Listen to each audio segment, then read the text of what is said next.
problem, we started out by thinking, how could we build something that fixes it? So I think a lot of people have asked me, I'm currently still in JC for context, and they ask me, why are you building a startup in the same year that you have your A levels? And I just tell them, this was never meant to be a startup. It was supposed to be a 1-week holiday project. But as we went along, we realized that people actually need it. People want to join us and build it. And it's kind of just kept going. And now I'm like, oh, now I'm like 4 months away from my A levels, and I still spend more time on this than probably school. So just to give a brief introduction of how the pain point was discovered, I myself was in pre-law. In 2023, I applied to 400 law firms to land an internship. Nowadays, it's getting incredibly common, even in pre-tertiary institutions, for our teachers to tell us, you should be getting career exposure, especially in industries like medicine, law. You're committing to a very high intensity or very prolonged period of higher education. You should probably figure out if it is the industry for you before you jump right in. So that's what I tried to do, except the school lessons never told me anything other than just get an internship. They didn't tell me how, they didn't give me pointers. Well, I mean, I was able to set up law internships for some students. That was one student out of a cohort of 800 people. So opportunities were very few to go around. So when I was looking for my own internship, I realized information implemented. Yes, there is career advice. Yes, there are things like Project Intern, the Telegram thing that some of you guys might be familiar with. There's stuff like Skills Future. There's stuff like blog pages. But fundamentally, a lot of it is scattered everywhere. As someone that was breaking into this industry for the first time, I didn't know how to navigate it, and I didn't know what applied to me because everything on the internet was conflicting. And so from there, I was thinking, well, can I search up and use a tool to help myself? Is there anything that might point me in the right direction? Looked it up. There was nothing built specifically for students. I think you guys might be familiar with JobStreet or LinkedIn Jobs or things like that, but so much of it is flooded with people looking for coders, engineers, or even for myself, paralegals or clerks that had years of experience. So very few opportunities aligned with what I could take on and I wanted to take on.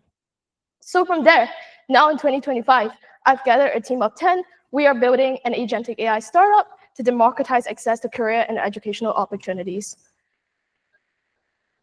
So yeah, I think I went through quite a belabored explanation about how difficult the job market is right now. I don't think it's much of a mystery to anyone. And it's not just the pure figures of it. It is the fact that even if we find a job, nowadays, young people like myself, fresh graduates, want to find jobs that actually benefit them holistically, that are able to help us scale our soft skills as well as develop ourselves. Because just getting one job is not the end of the career progression pipeline. And at the same time, with the advent of AI, with everything that's coming up right now, industries are shifting so quickly. Layoffs are massive. I was speaking to someone from Deloitte the other day, and they usually make 600 return offers in Australia. Last year, it dropped to 6. So the numbers are insane. And skills that recruiters are looking for are shifting massively. Nowadays, even in the tech industry, recruiters that I speak to are looking for people that are agile, able to pick up stacks quickly rather than specific, very niche domain experts for most of the entry-level jobs, at least. And as fresh grads, that's one of our priorities, to be able to gain skills that are transferable and that can let us develop even beyond this initial offering or initial project that we take on.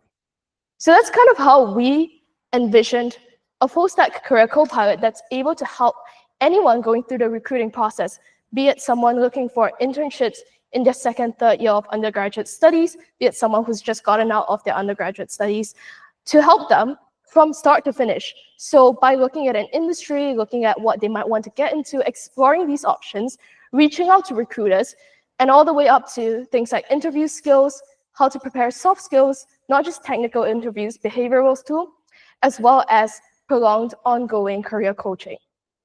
So it took us quite a while to think of how we were going to integrate all of these features into one universal platform. Because like I mentioned just now, one problem is that there are tools out there, they're scattered, they're fragmented. And we all know that, just a single resume, for example, let me bring my resume from a 2 out of 10 to an 8 out of 10. It's not going to magically get me a job. Even if it gets me one job, it's not going to magically better myself in terms of my career development. So we were thinking that if we could integrate pedagogy into the fundamental UX of our product, then it's possible to help us guide beginners, guide people breaking into industries along without there being this very large friction or very large sense of, oh, I need to read 10 blog posts on this one behavioral interview question, etc. So what have we been doing from there? Fundamentally, like I mentioned, we envision a layer of pedagogy. Beyond that, we also envision having our intuitive interface and universal recruitment toolkit to be in one unified platform. And beneath that as well, a layer of community. So we recognize that recruiting is different in different industries, but also in different locations, different markets, and everything varies with the times. And so one of the critical assets that I myself found the most value in was speaking to seniors, speaking to people that had recently gone into the market. And their advice was much more important than a lot of, let's say, outdated blog posts that I was reading. So what we wanted to do was, together with a product, to build a community of peers that can help build each other up as they take their first steps into their career. And of course, underlying all of that, the pedagogy embedded UX. So to move beyond just building a community as well, what we're fundamentally looking at is also reshaping workflows of people that are going through recruiting to take away the stress, to take away the disorganized aspect, to streamline it, and to automate it. So we've actually seen a lot of success in doing this when we first piloted our demo across 5 institutions in Singapore. We started building our MVP in March. We launched it in May in private demos. And students told us, this makes it easier for me because, well, when we think of people going through, let's say, applying for 700 jobs, yes, it's difficult. But those are people that already know how to apply. It's just a matter of tediousness. For people that are applying for their first few jobs, it becomes a psychological roadblock as well as to, will they even try? Will they dare to make that first step? And so something that was critical to us was also being able to help them maximize their attempts to each of these opportunities, not just, applying for 700, and we pray that it works because it's not going to work, but also to fine-tune and optimize it for each opportunity. So what have we been working on since, like I mentioned, building the prototype in March? You guys can see some nice pictures of my team on the right. We were doing a couple of campus demos. So first off, in March, we started off our sprints, weekly sprints with the MVP. We launched our institutional betas in Singapore in May. And we started opening our waitlist towards public users. We have 2,000 on the waitlist now. And we're planning to launch publicly in July, so just in a couple of weeks. And in June 2025, we brought our team to teach reinforcement learning and Agentic AI at SUTD, launched demos in San Francisco and New York, as well as did an East Coast college campus tour doing demos with campuses along the East Coast of the US. So we were at MIT, Wharton, etc. So yeah, just a bit of recap of our journey as well. This was us. We worked with MIT's Martin Trust Delta V Accelerator. This was us in New York. We hosted a tech mixer and 200 people pulled up. So it was mostly focused on B2C startups as well as investors in the ecosystem. In SF, we did something pretty similar, focusing on B2C early stage startups and angels. And that was me. 1 hour before I was supposed to fly back to Singapore, getting out of that event. Yeah. So this was just in June. Very happy to be back. It was very, very windy and foggy there. But let me just delve a bit more into the specific features, as well as from there, kind of our development process and our iteration on a couple of these features. So like I mentioned, the first thing that we wanted to do was to build an outreach system helping students network, helping them send outbounds. So let's say they want to set up a cold email or they want to set up a coffee chat. We're able to help them do this by essentially helping them search through a database of publicly listed corporate profiles, and from there build an outbound sequence, which takes their ingested personal data that they have uploaded, as well as the public profile of this person's corporate, let's say, website or LinkedIn listing, and from there also create a short memo to send to them. Another thing that we wanted to do was also to help students efficiently structure and build their resumes. And so what we do here is with natural language prompting, we're essentially able to help students take their resume from something that is unstructured or lacking detail into something that is following. What we used here was Google's resume structure, official resume structure, to restructure and also firm up some of the qualitative details, like let's say including figures in your resume, specifying the projects that you worked on. And students have told us that this is exceptionally useful for them, especially when they are trying to apply to a range of jobs in the same sector. But fundamentally, the ATS systems are asking for different things, the job descriptions are asking for different things, etc. Another function that we were building out was the interview function. So something else that we've benefited from a lot, and also my friends in finance, or let's say quant, have been benefiting from, are aggregated databases of recruiting questions. But what we realized from there is, if you sit down with a quant interview question at your own time in your bedroom and you do it, it's a lot easier. I wouldn't say it's easy, but it's a lot easier. When faced with real-time pressure, when having to do it on the spot, prompted immediately, that's where a lot of the difficulty comes in. So we wanted to simulate a more accurate interview environment and help students be able to prepare for that. So here you can see my CTO running through a technical question. And so what he does is to speak directly into the microphone and the camera. And we're able to track not only the content of what he's saying, but also using computer vision to track his facial expressions, his body language, his eye contact. So if he's like clearly reading off GPT on the side, we'll then tell him, you're not maintaining eye contact with the interviewer. What we're able to do is also give students concrete follow-ups, so actionables on how they can improve their answer, on things that they should probably be looking into, resources that we can redirect them towards to learn more about that specific domain if their content was lacking as well. So let me just delve a little bit more into the development process as well. So like I mentioned, it was quite a short runway. We started in March. We piloted our first MVP in May. I gave my team a deadline of 10th May, and I was like, we got to get this out. In March, we had practically nothing. I mean, we did something in the past, but we shifted the architecture, so we had to redo everything. So what we immediately implemented was 1-week sprints. So start from sprint planning, which what we did was to sit the business, product, and the tech team down together to really discuss what are the features we want, how are we going to integrate these features, especially because we were building multiple things in a pipeline. The product was of critical importance. And a 7-day sprint towards a sprint review that's done one-on-one between the dev lead as well as the engineers, as well as together in a team with the CTO leading. What we also did was obviously the usual Scrum methodology, so having epics and the timeline shared amongst the team, as well as our charts. And taking it from V1.0 to 1.1 then, because by, I think, around May, we had come up with a skeleton of what the product was supposed to look like. I wouldn't say the UI UX is great right now, because this was what was pushed out like a month ago. And we've been working on it since then before public launch. But it was worse before this. So trust me, it took steps to get to even this. Because we were building it for consumers and for students, we didn't want it to be difficult to use. We didn't want to have to send them a 16-page PDF manual like Apollo's B2B sales assistant has. We wanted the UX to guide them along intuitively. So the first thing that we changed, for example, was our user dashboard, simple data visualization to clean up the intuitiveness of it, as well as interactiveness, and also simple visual components like modular content blocks. Something else we also changed was, for example, the interview page.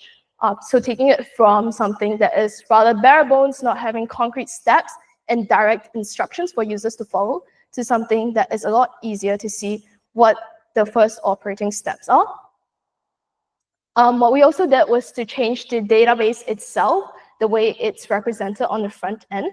So what we did here was to obviously clean up in a sense where users can review the past practices more easily, sort through it more easily, and also have concrete actionable advice with contextual details that is tagged to concretely what they mentioned to what they should improve on, so that it's a lot more straightforward for the follow-ups. And also the last thing that we did was to revamp the resume builder. Yeah, the top is not visually very palatable, we realized. And it also didn't work in real time. So essentially what happened was, because we were using latex, the users could edit it, and then in a bit it would just jump out in blocks.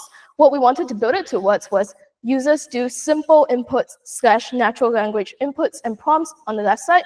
On the right side, it updates in real time, as well as to have the updates be flagged. We took inspiration from Google Docs suggest function, flagged in green and red, waiting for you to approve it first before the changes are made to your resume. So just some insights and reflections on the development process, rookie mistakes that we made when first building the product. So to be very frank, there was not a lot of technical difficulties in a sense, because I think what we're building is relatively straightforward. It's more of the integration, which took more mental work. But in a sense, the main technical roadblock that we had was just we used the wrong stack in the first place. We started off on .NET. It was not a very good framework because only 1 out of 5 developers could confidently use this. On its own, it's great. But with developers that were mostly fresh out of university, not a lot of them were familiar with working with this. So we had to jump around to find a stack, which we moved towards Next.js and Tailwind CSS, front-end fast API, and super-based backend later on, that everyone had an experience in using. Granted, our developers came from NTU, NUS, overseas colleges as well. Another point would be just dev management as a whole. I think building a project on your own as a side project, or building a school project into a full-scale deployment-ready product or a startup with an actual developer team is very, very different. We realized that we had to do proper stand-ups, proper documentation. We had to also have development processes implemented. So at first we started without Scrum. It was a nightmare. Things moved very slowly, and tasks weren't consistently tracked. So the last point will mostly be about product-focused conversations. At the start, there was quite a vast divide between the business side and the tech side, because we thought, in our heads, it's like 2 different domains. But then we realized, as we're going out there and speaking to investors, as we're speaking to users, we're constantly getting feedback. We're the people getting user input. We're the people getting, questions from investors like, oh, why don't you look in this direction? Or why is this done this way? Or do you think this is the one feature that people would value more than the rest? And we were getting all these insights and thoughts.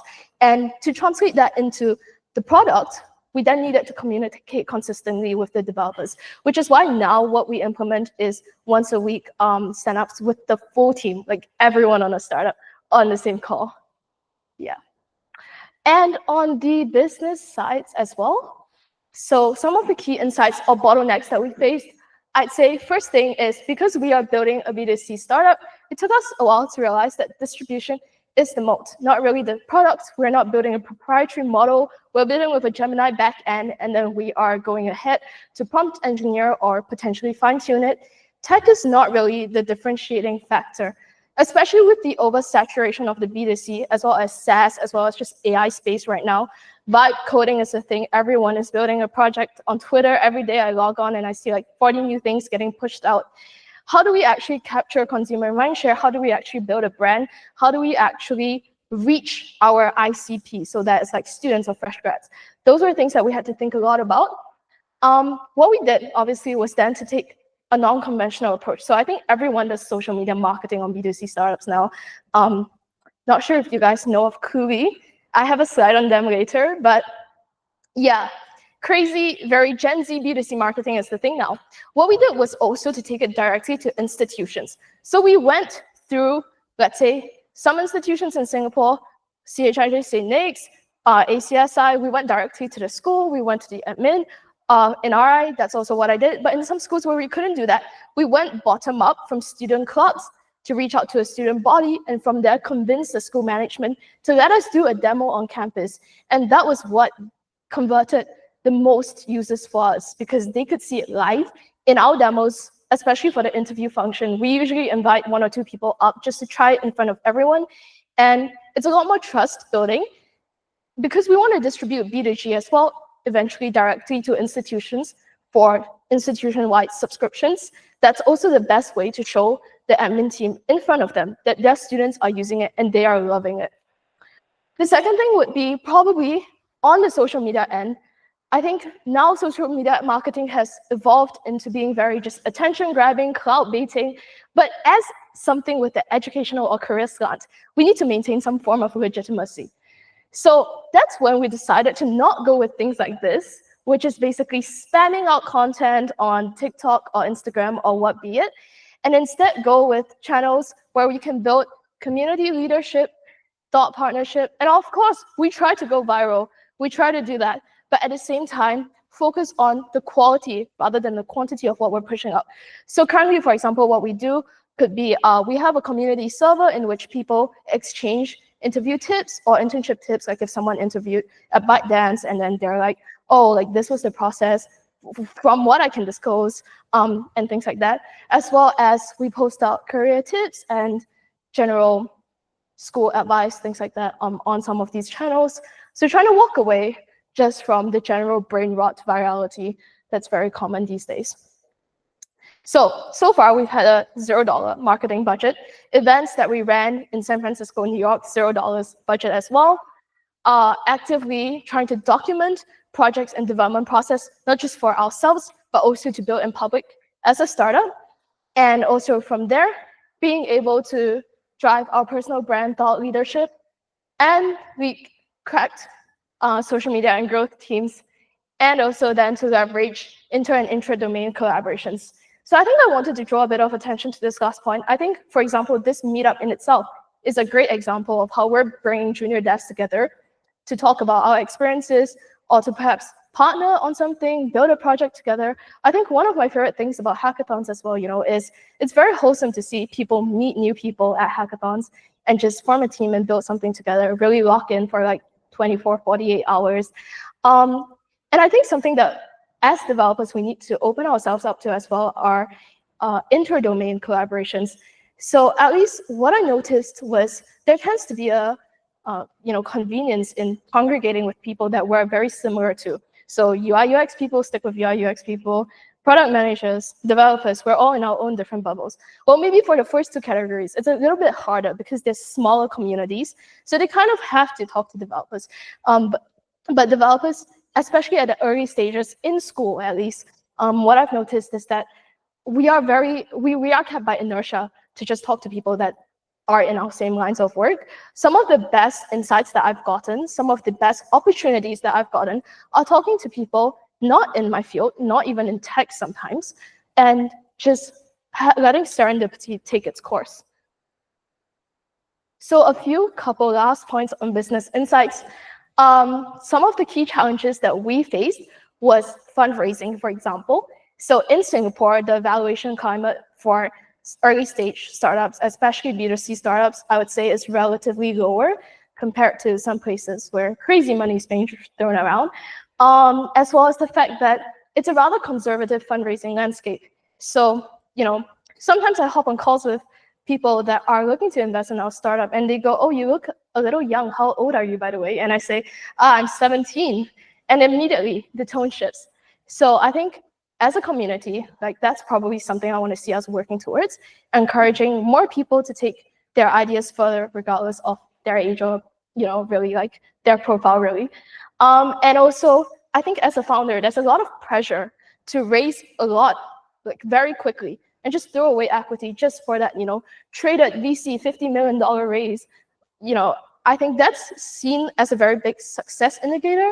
Amongst a lot of early stage startup founders now, that's something that we've taken conscious effort to step away from, rather focusing on the quality of investors we bring in, not just in terms of very short-sighted, oh, it's money on the desk now, but non-financial factors that they bring in, like the network, as well as potentially how will this affect the later rounds that we raise. And finally, also, counterintuitive scaling. So when I tell people that, oh, we ran demos across the states as well. They ask me, why don't you focus on Singapore first? And why don't you just, go around all the schools in Singapore? Well, in the first place, Singapore only has that many universities. And because we're trying to work with schools, school admin is notoriously hard to work with. They have a compliance checklist that runs like 10, 20 pages. We went through that. They have lots of bottlenecks. They have very, very long response times as well, to be simple. So what we did was to let our distribution take its natural course. Because we distribute online, we have users flowing in from everywhere in the world. We take a look at where that's going well. We double down on it. We seize the opportunity, and we get the low-hanging fruits first. So very simply put, it would take us a long time to go and fully maximize and saturate and penetrate the Singaporean market.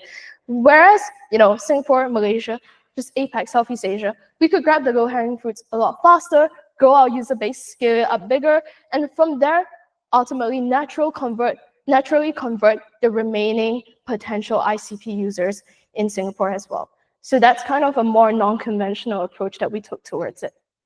Future plans before I end off really quickly as to where this is going, because I think we took it 6 months-ish so far, and we plan to take it for many, many more.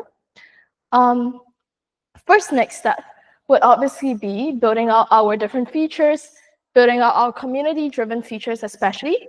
So for example, having our opportunities be built upon by community input, as well as with everyone's each active user, bringing in new profiles, bringing in new listings. We are also currently scaling our team. So actively raising, looking to incubate in accelerators, and also actively hiring full stack engineers. So if anyone is looking for a full stack engineering internship and works with Next.js, Tailwind CSS, Fast API, Supabase, yes. Of course, on the business end, firm-side integration to help firms list directly on our platform. Because as we took our product around, we started realizing naturally that people came up to us and they were like, well, I run an SME, I run a startup, and it's very hard for me to connect with talent. Can we integrate this with our hiring managers? Can we integrate it such that we can list directly on it? And can you matchmake us with them? Since we're already matchmaking our users with opportunities that are collected, aggregated from public sources, can you connect them with us specifically as well? So with that demand, we are looking at building out a firm-side integration database to also be able to raise revenue from B2B, as well as more distribution. Yeah. So 2026, the next year forward, we're going to lock in. Like I mentioned, I am currently in my final year of JC in RI. So I graduate in 4 months, yay. And I'll be taking a gap year to work on the startup. Also currently incubated with Miami-Dade College's Incubation Center. So we are going to pursue that further, as well as individual accelerators, both within Singapore and beyond. So very actively looking to connect with any such opportunities, accelerators, etc. And I think I just wanted to end on a note, granted that this is a community event, to say that the most really critical part of my journey has been forging meaningful and long-lasting relationships.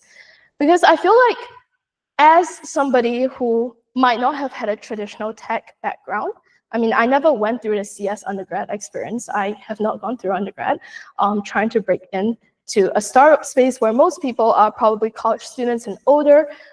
It takes a lot of effort and bravery to step into new spaces. And it takes a lot of grace from people who have extended a hand to me as well, to be willing to give me opportunities, help me out, help us raise our startup higher. So I think a great thing that the developers community does with things like, fundamentally the notion of open source or even community building is to really democratize knowledge, democratize access, work together on things for the good of society, of the good of public. That's something that I think is a core tenet of the developers community that we should continue to build on. And also, just wanted to, on this last note, thank my team. Say hi, guys. Yeah, who have also been very critical and monumental towards this journey. Yeah. Thank you.